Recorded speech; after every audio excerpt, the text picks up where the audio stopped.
This video is specifically for men who have young babies in the house who are causing you to be sleep deprived.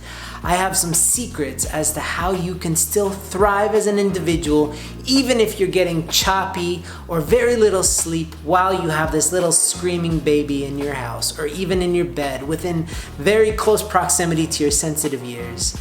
If you want to learn how to have all the energy you need even on minimal sleep for a period of time, I'm going to help you do that in today's video. So let's get into it.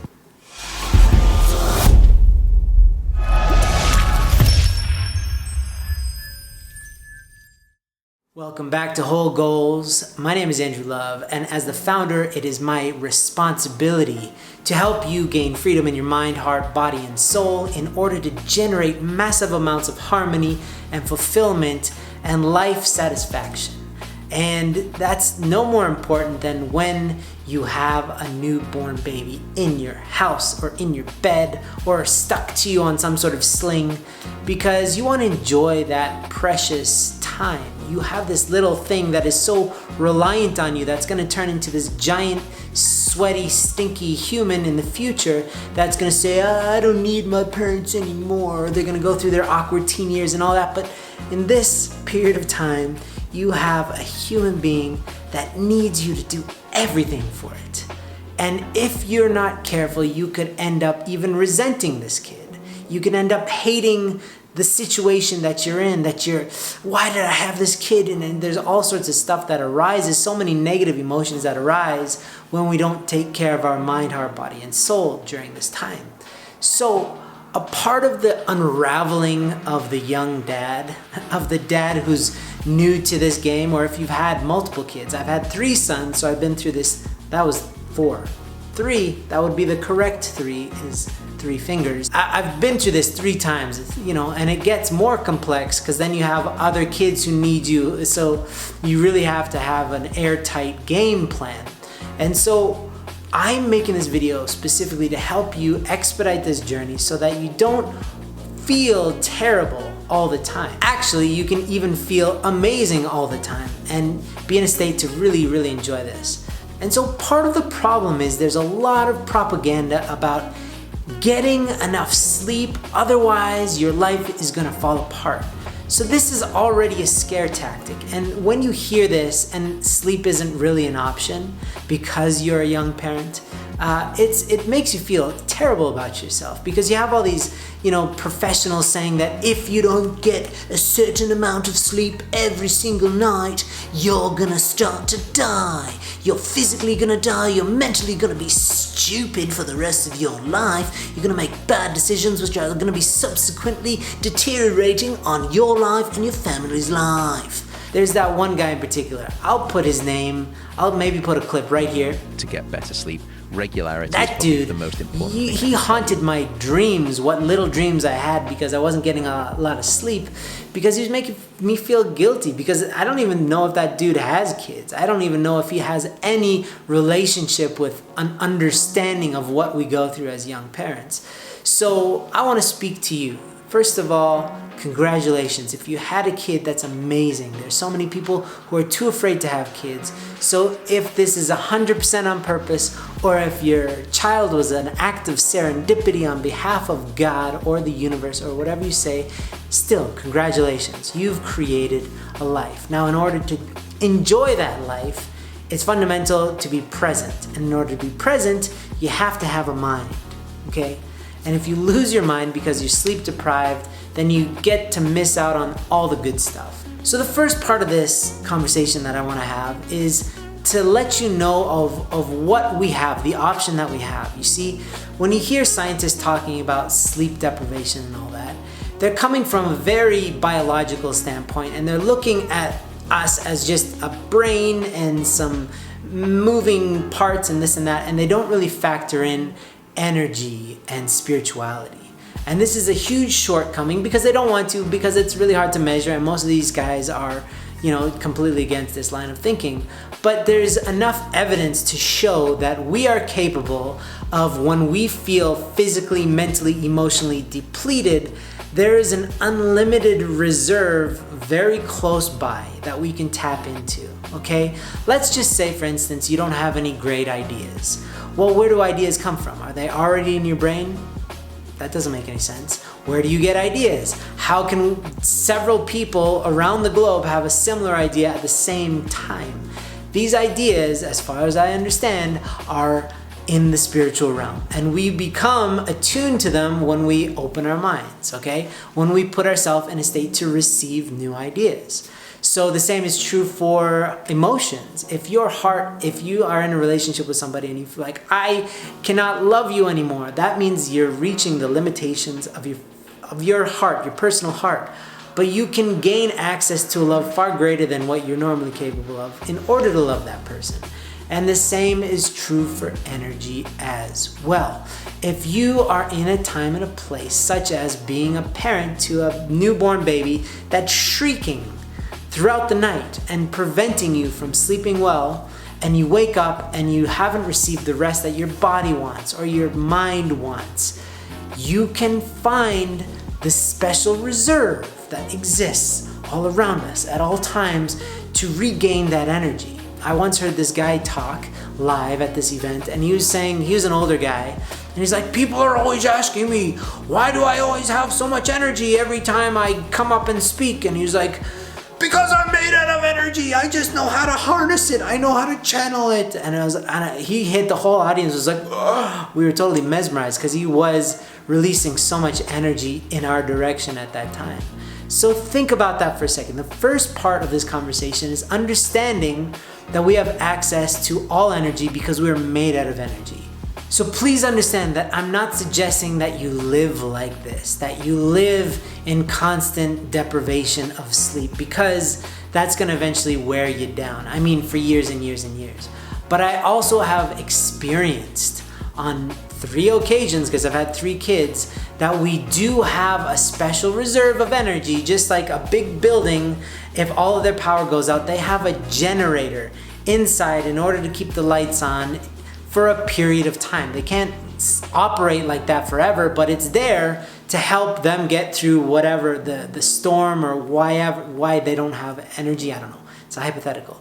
But we, in our situation as people with little babies, we've been prepared, just like breast milk is tailor-made for the baby, our bodies are meant to cope with a certain amount of sleeplessness. So you don't have to feel guilty if you're not getting enough sleep. So if it means anything, I allow you to not feel guilty for not getting enough sleep, even though these stinking doctors with their fancy hair are constantly saying that we need the sleep. Yeah, great.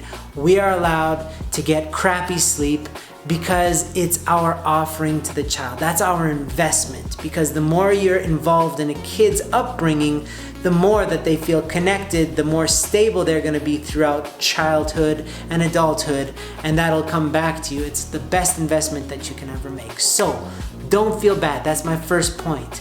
You have a secret reserve of energy that you can plug into, and I'm going to get into that now. You see, prayer and meditation are so important. Prayer, for me, has always been a way to clarify who I am, who I want to be, and how I exist, not just now, but like 5 years from now, 10 years from now. When you have these huge problems, it's very easy to think that they're the biggest things in the world. Like, you have this insurmountable problem. But if you put that in context with the span of, say, 100 years or 1,000 years, all of a sudden your problem doesn't seem so big, and it seems like, oh, I could probably overcome this. So it helps me to relate to God, who I have a relationship with.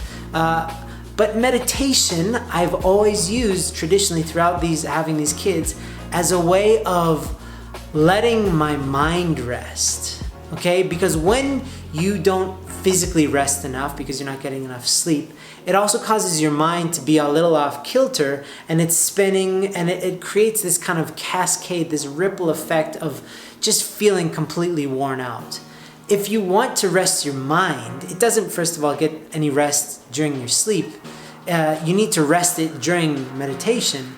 And a quick meditation allows your mind to kind of recalibrate and recenter.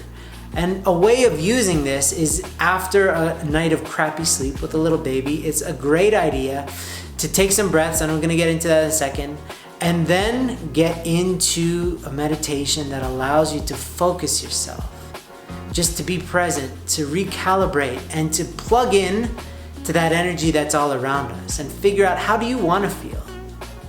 A lot of times I've gotten rid of headaches simply by breathing and meditation, and okay, don't focus on the pain, focus on how do I want to feel, and let the other stuff kind of just ooze out of me, just flow out of me. Get the bad stuff in, breathe in the good stuff, let the bad stuff out. If you do this and you practice this, you get really good at being energized as though you've had a good night's sleep, even if you've had a terrible night's sleep. So that's the first thing, is prioritize prayer and meditation to clarify, okay, amongst all this chaos, how do I want to stand? And then plug into the energy to get enough power to do what you got to do throughout the day. And I would recommend praying throughout the day and meditating throughout the day as often as you can. When you get, practice, you can do them quickly, and they give you a lot of recentering, refocus, and reignition. Is to look at quality versus quantity, okay? Although it's ideal to get a certain amount of sleep, and for everybody it's a little bit different. For me, honestly, it's around 6.5 hours is like perfect for me. But if I got less, and I know I'm gonna get less, or I'm anticipating for whatever reason that I'm not gonna sleep as well as I would like, then I want to prepare myself to say, well, I'm gonna get as much as I can, and whatever I get, I'm gonna let it just I just be thankful for it and prepare myself, because it kind of puts you in an easeful state to at least go as deep as you can throughout the sleep cycle, as long as you can, okay?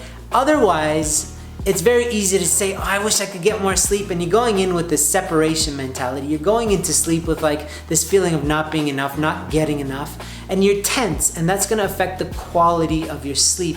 You're not gonna be able to let go as much and really get into a restful state. So if you have a certain period of time, let's say you're getting a spotty 6 hours per night because your baby's waking you up and you gotta get up, you gotta feed, you gotta do all this stuff, then whenever you do rest, just focus on, I'm gonna rest like crazy. I'm gonna get 8 hours worth of sleep in the next hour and a half. And if you can understand sleep cycles, that we have these circadian rhythms and ultradian rhythms, that means, 90-minute cycles usually, just get a solid hour and a half at a time. Go deep in that hour and a half and just enjoy the crap out of that hour and a half, and then move on to the next one. That's another way of coping. The next point is to fill up as much as you can during the day. And that can take the form of having power naps. Shorter naps are often really engaging, and especially in nicer weather, you can have them in a park. You can have a really solid 8-minute sleep or an 8-minute rest, ideally on grass or something that's alive. It energizes you, it revitalizes you. So filling yourself up during the day can be, again, meditation. Try to take as many breaths as possible and focus yourself and meditate, or it could also just be a straight up power nap. And you don't have to worry about getting to sleep if you don't have that much time. Let's say you have 15 minutes. Take that 15 minutes and just relax and say, I'm gonna just relax, and this is gonna make me feel so wonderful. You're getting into the idea that whatever you can get is as good as it can be for now, for a period of time, and all of a sudden it becomes enough. If you're always worried about, it's not enough, I'm not getting enough, then that's what you're feeling, is it's not enough, and you're looking for evidence to prove that. But if you stop for a second and just appreciate all the little times throughout the day that you're able to rest, breathe in life, breathe in your kid, especially if you're taking care of your kid a lot, if you're stay-at-home dad, whenever your kid goes for a nap, hit that bed, go for a nap right next to it or close to it, or just nap or rest or meditate. Another secret is I honestly, throughout the day, if I get a crappy night's sleep, a quick solid meditation with the belief that that is going to compensate allows me to feel compensated, and I can get right back in the game. The last thing that I want to mention is breathing. Now, it's important to understand that long exhales are relaxing, and long inhales are energizing. So if you're ever in a situation where you're falling asleep, you're totally devoid of energy, taking breaths that are focused on deep and strong inhales, like short exhales, long and deep inhales, that'll give you energy. That gives you power. You can do that throughout the day. I would recommend intervals of 30 and maybe 3 times if you can. If you really want to rest, let's say you're getting tense, your body's tense and your mind's tense, you focus on exhales, you short inhales. You do this kind of stuff, you can learn how to do uppers and downers just with breath. You don't need drugs, you don't need stimulus, you don't need anything. So again, these are all very practical, and you'll notice I didn't say coffee, I didn't say anything outside of you. That is also negotiable, but you'll notice that when you start to rely on something outside of you, it can really come with a lot of consequences. So I'd recommend, as much as possible, take care of yourself. Good luck. If you have any questions, let me know, and please leave your comments. Try this stuff out. Let me know how it works for you. I know it worked for me and many other people that I've helped. So good luck, and as always, if you liked it, give me a like to let me know you like it. Subscribe if you want more of this stuff. I'm very available. Just reach out to me. It's been very nice. I'll see you in the next video.